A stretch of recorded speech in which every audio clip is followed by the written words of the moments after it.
আমি আছি এখন ফারাক্কাতে। আর এখন ফারাক্কার যে জায়গাটায় এসছি, ভীষণ সুন্দর জায়গা। এই জায়গা আসলে তোমাদের মন খুব ভালো হয়ে যাবে। তোমাদের দেখায় জায়গাটা ভীষণ নিরিবিলি জায়গা। আর এখানেই বলতে পারো রয়েছে আমাদের হনুমানজির মূর্তিটা। এই দেখো কি সুন্দর লাগছে, পঞ্চমুখী হনুমান, দেখো কি সুন্দর লাগছে। কমেন্টে একবার সবাই কিন্তু জয় হনুমান লিখে দেবে। আর এদিকে আমার এই মা রান্না করছে হচ্ছে তোমার খিচুড়ি। কি মা বললে? আনন্দবাজার খিচুড়ি। আনন্দবাজারের খিচুড়ি রান্না করছে, উনি নাম দিয়েছে।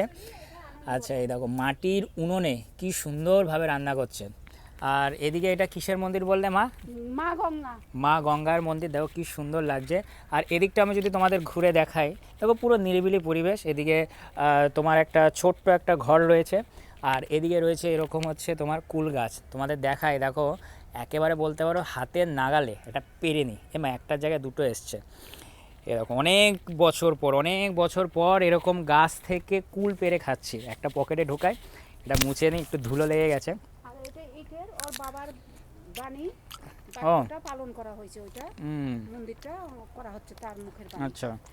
আর এটা হচ্ছে আমার স্বামীর ওনার যে স্বামী রয়েছে, তার বলতে পারো একটা ইটের ভিটি করেছে, তার মন্দির করছে।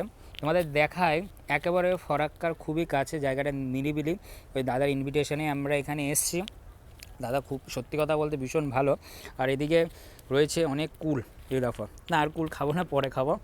এই মন্দিরটা হচ্ছে ওনার স্বামীর, মানে স্বামীর জন্য এই মন্দিরটা উনি তৈরি করেছেন। শুনে খুব ভালো লাগছে। অনেক ওইখানে দেবদেবীরও মন্দির দেখলে। আর এদিকটা যদি তোমাদের দেখায়, তাহলে ভারতের সব থেকে বৃহত্তম ব্যারেজ ফারাক্কা ব্যারেজ। টোটাল তোমার 109খানার মতন গেট আছে।